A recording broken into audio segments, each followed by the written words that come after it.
Good morning. Today I'm back down Cannock Chase and I'm here to do a little bit of bird photography. Today I have no species in mind. I'm just going to go for a wander and see what I can find.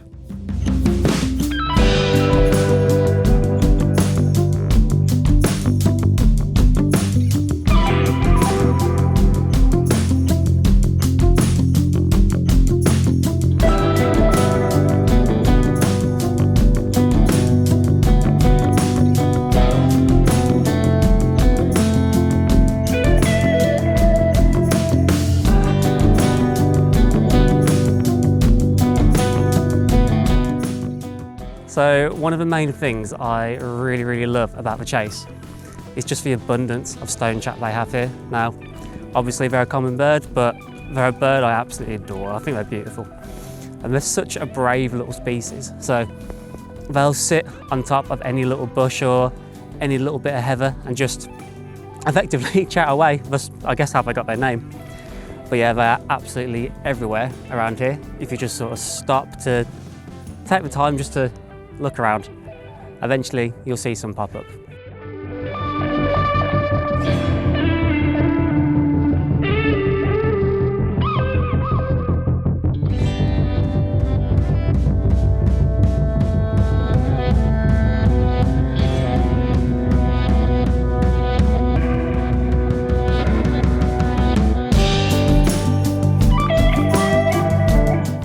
I'm in an area near Frida's grave, surrounded by all of this beautiful heather and all these, well, open fields.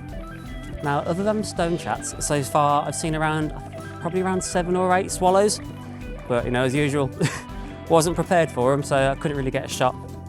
And speaking of not being prepared, I also saw 2 skylarks. Now, anyone who's ever attempted to photograph skylarks will know they tend to sit on the ground still for ages before erupting into the sky, or in my case, almost walking on them. So they tend to sit in low grass, quite often actually near paths, which is how I end up scaring them off. So I never know they're there until I'm on top of them. Should mention, not physically on top of them. I should point that out. But yeah, managed to get a quick little photo of one, but it's kind of like its back end. But they're always lovely to see and they've got a really awesome call.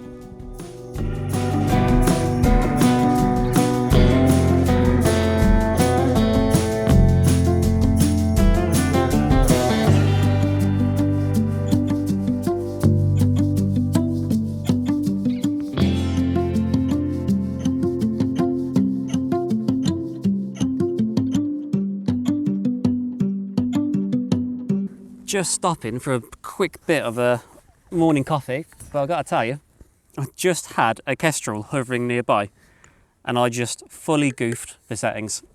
So on my Z8, I've got a custom function where if I click a custom button, so in this case the actual movie record button, it cycles through the autofocus points.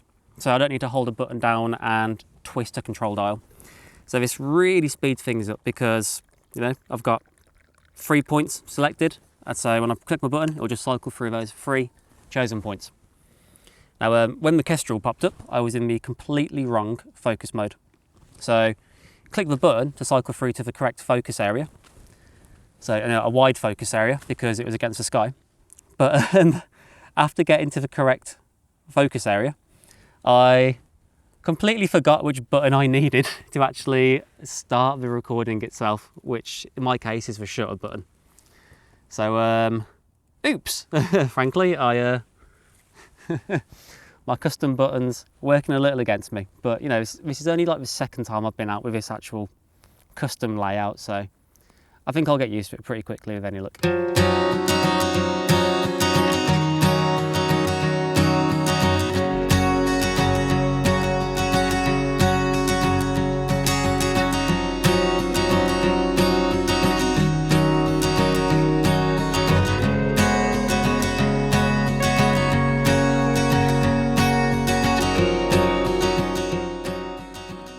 I've been walking around for a few hours now amongst the fields, and it's a bit of an uncharacteristically beautiful morning. You know, the sun's out, it's not that windy. It's the ideal weather for if you want to go mountain biking, running, walking the dog, you know. So, not surprisingly, it's a little busy around here, and thankfully it doesn't seem to be scaring off the wildlife that much. But what it is doing is scaring me from filming, because there's nothing more embarrassing than doing a bit to camera and having someone walk through, and it's just, it just makes me feel weird. So what I've decided to do is I'm going to walk away from Freedy's grave and I'm going to head back into the chase, sort of walking towards a kind of like go ape kind of centre. So should bring me through some nice little wooded areas, so might be able to pick off some, I don't know, potentially like coal tits, grey tits, maybe even bullfinch if I'm lucky. You know, even though their numbers are dwindling a bit lately. I'll have to wait and see.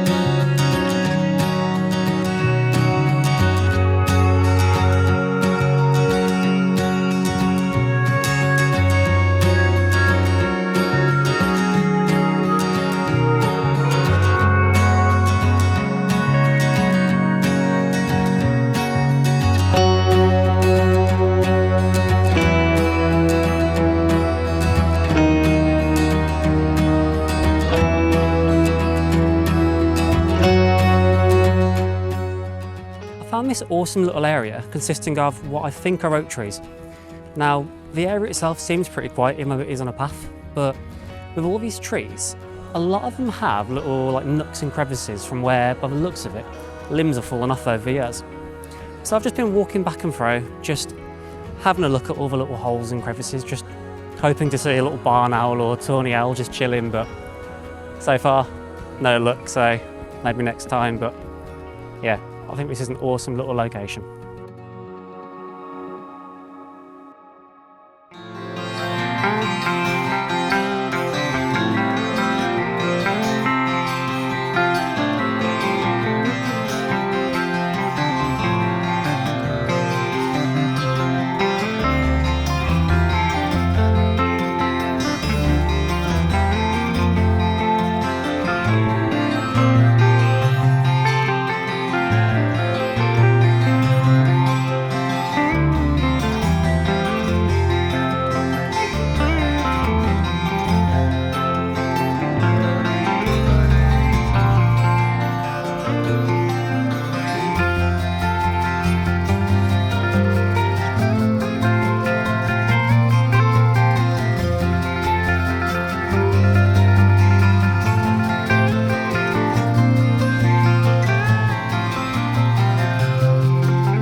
Ended up in an area called Brockton Coppice, which is pretty much in the exact opposite direction of where I said I was going to go. Now I've walked from one side to the other, but when I got to the other side, back onto the main path, it was just a bit busy, so I figured, you know what, I'm going to walk on back through the coppice because it was pretty quiet here, and see if I pick up anything else, you know, a few more deer, for example, because, you know, it's gorgeous around here.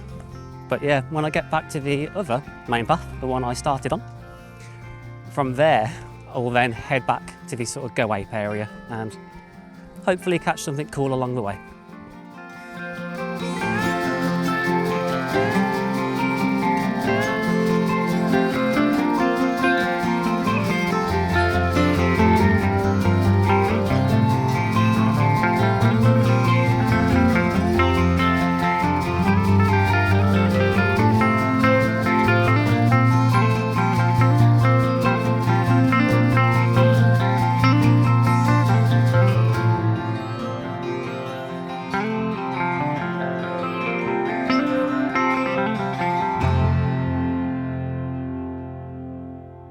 It's always cool revisiting older areas.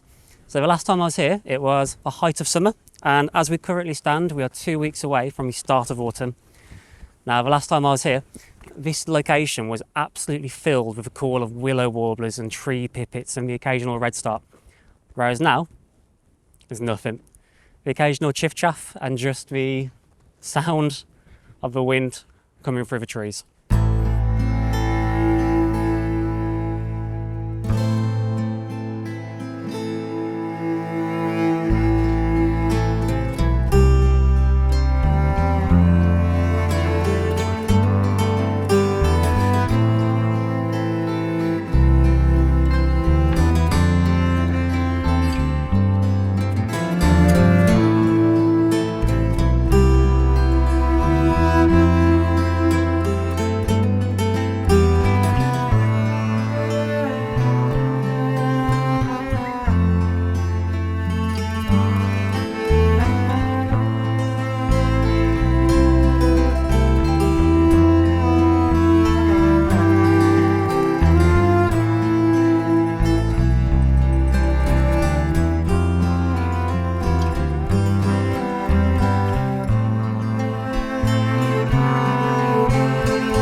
Today I've covered around 10 miles walking around Cannock Chase and the surrounding area.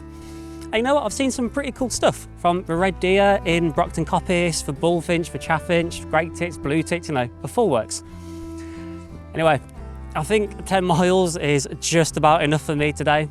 So I just want to say thank you so much for joining me once again. So please like, comment, subscribe. I'll see you later, folks.